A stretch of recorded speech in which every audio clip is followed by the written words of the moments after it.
the easy answer is Congress.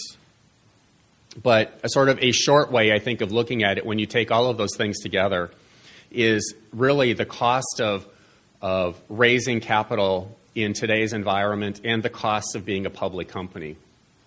Those costs can be tremendous, particularly for smaller companies, where it can make the difference in deciding whether or not to be a public company, and can also make the difference in how they raise capital in the first place. I think if you look at it, though, on a bigger scale, what you're going to see that I think, and because the various provisions are targeted at different audiences and address different issues, there are a lot of factors that were the impetus here. Besides Congress, we have the stagnation in the IPO markets.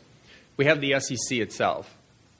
We have the speed and ease of communications in the Internet age not being reflected in the securities laws, and the perceived adverse impact that was having on capital raising, particularly by companies in certain industries like tech and life sciences and some of those. We have the costs of being a public company. We also have the view that not being able to access the capital markets resulted in companies not being able to get started, or if they were able to get started, to be able to grow and employ more people. One of the things that helps support the acronym, the Jobs Act. So I want to take a little bit of time and look at these in just a little bit more detail. Excuse me. So let's start with Congress. Obviously, Congress thought something needed to be done. Part of that's political and the ability to show their constituencies that they were taking some action. When you think about it, the Jobs Act, although it was adopted in 2012, was in process a long time before that. We're after 2008, 2009, the economic realities of what the United States and the world was going through at that time, and stuff like that. But also, and if you take a look at it from a political perspective, the short title was obviously created for political convenience. But part of it also reflects the reality of the slow recovery from the economic downturn and the perception that some of the securities laws were hindering companies in their ability to raise capital, which hindered their ability to recover from the downturn. And I think a lot of people in the market were talking to their Congress people about these issues and wondering whether something could be done and trying to get something done that would provide some benefit to them. Some of this goes back to the rules and legislation that was put in place many years ago and has never been revisited or updated to reflect updates and practices, doesn't reflect the computer age, doesn't reflect the Internet age. Practices that may have worked just fine in 1960 or 1980 don't really work all that well in 2000 or 2010. For example, maybe one example of this is that the ability to restrict the dissemination of information was much easier before the Internet, much easier before we had computers, much easier before we had smartphones. Or it also would not really have been economically feasible in 1960 to necessarily do crowdfunding, where you needed to print documents, you needed to mail them out, you needed to be able to distribute them. Now you can just be able to do something on your computer, hit a button, send it. It just doesn't, the securities laws never reflected that. Another issue lies with the SEC itself. According to the SEC and its mission statement, its mission is to protect investors, maintain fair, orderly, and efficient markets, and I'm sorry I'm reading, but I want to make sure I get it right, and facilitate capital formation. On some level, there's almost always a conflict between various aspects of their mission, the protection of investors and facilitating capital formation. What might be viewed as necessary for the protection of investors almost always is going to be viewed as hindering or adversely impacting the capital formation markets. I think that's one of the delicate challenges the SEC always faces in its rulemaking process. I think in this tug of war, while the SEC is cognizant of the impact their rules have had on capital formation, I would say more often than not that the SEC leans to the investor protection side of the equation as opposed to the facilitation of capital formation side of the equation. There are some exceptions to that, but I think that tends to be more where they would go. And I think when you think about the amount of disclosures issuers provide today, and think about whether they're designed to protect investors or facilitate capital formation, I think you are able to come to some easy conclusions on that. Also think about the cost that goes into preparing those disclosures. You have the advisor time, the lawyer time. You have the drafter time. In today's world, we have disclosure committees, so all of the people participating on those, their time. The internal processes to support the CEO and CFO certifications, and all of those things, which just add up to time and cost in being a public company. Obviously, doing all of that protects companies from a liability perspective, but I'm not really sure that it helps much from facilitating capital formation generally. In recognition of the impact the cost of complying on smaller companies has had, there's long been a discussion about treating smaller companies differently under the federal securities laws than larger or more established companies. If you're a large company, while the costs are large, you're generally able to better absorb those costs. Whereas if you're a smaller company, those costs can be overwhelming and can make the difference in deciding whether to become a public company. The way the SEC has addressed this has changed over time. At one point, the SEC had different forms set up specifically for smaller reporting companies, so they were just subject to their own little reporting regime, separate and apart from larger companies. That's now changed. Those forms have been eliminated. Now I think what you need to do is look at the various disclosure requirements and decide whether or not a smaller reporting company can take advantage of them. It again leads to having to rely on advisors more than just a person being able to look at a form. You need to look at, for example, you need to look at Regulation SK. Look at each of the items. Item 101, description of business.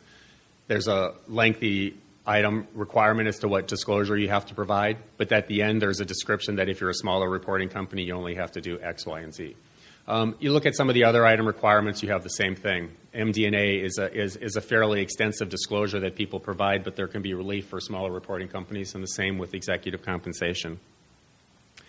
I think another issue from the SEC perspective is a lack of consistency in what the SEC considers a smaller reporting company that may need special consideration.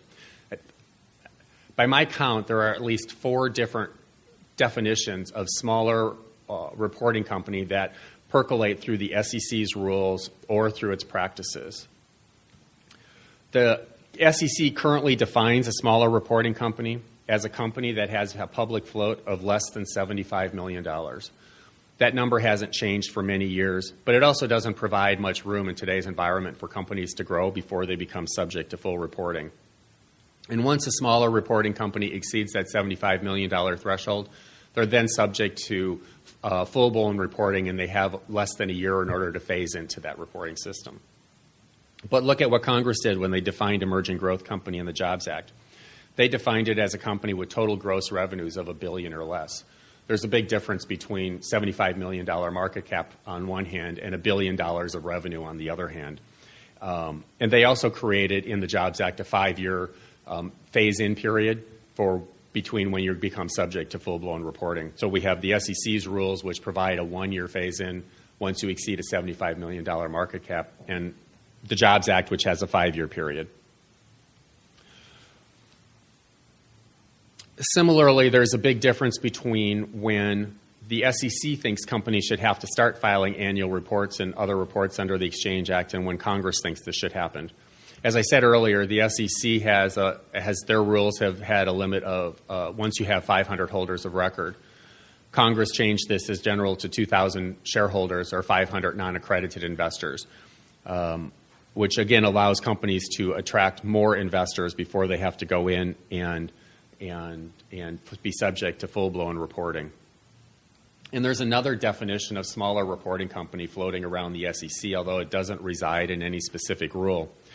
In 2011, the SEC established the SEC Advisory Committee on Small and Emerging Companies. This committee provides advice to the SEC on its rules, regulations, and policies. For purposes of this committee, they define smaller and emerging companies as those with less than $250 million in public market cap.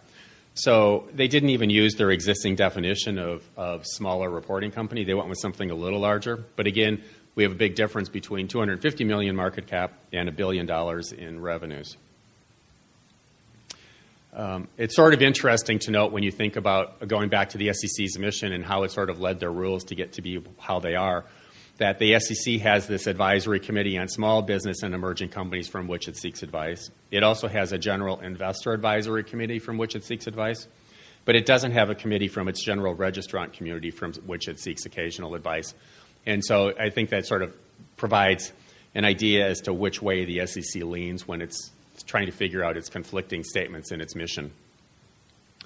The voices for relief from the expenses of complying with the federal securities laws by many issuers, but particularly smaller issuers, grew with the adoption of Sarbanes-Oxley in 2002.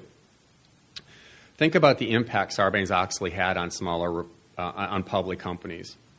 Among some of the other things that it required were listed companies have audit committees comprised of independent directors that had certain authorities and obligations. It required CEO and CFO certifications, which led to disclosure committees and the processes necessary to provide comfort to the certifiers. It required up-the-ladder reporting for attorneys, more disclosures with respect to off-balance sheet transactions and pro forma numbers. It required management to assess the adequacy of its internal controls, and it required auditors to report on their views of the adequacy of that assessment. The list goes on. Many of these provisions soon became best practices for all public companies, whether or not they actually were subject to them, which obviously resulted in significantly increased compliance costs. And then the boards of private companies and other entities, we've even seen it with nonprofits, began thinking that many of these practices should apply to them. So, it just has been filtering down. It increases the cost for everybody. The voices for relief from the expenses grew even stronger with the adoption of the Dodd-Frank Act in 2010. Some of the things that the Dodd-Frank Act did were, just like Sarbanes-Oxley created these requirements for audit committees and its members, the Dodd-Frank Act extended that to compensation committees. It also required disclosure of public company use of compensation consultants and other compensation committee advisors. It gave the SEC authority to implement proxy access, which the SEC spent time doing and then was overturned in the courts. It also did things like it required say-on-pay and say-on-pay frequency votes at annual meetings. It directed the SEC to adopt new provisions dealing with pay for performance and pay ratio disclosures.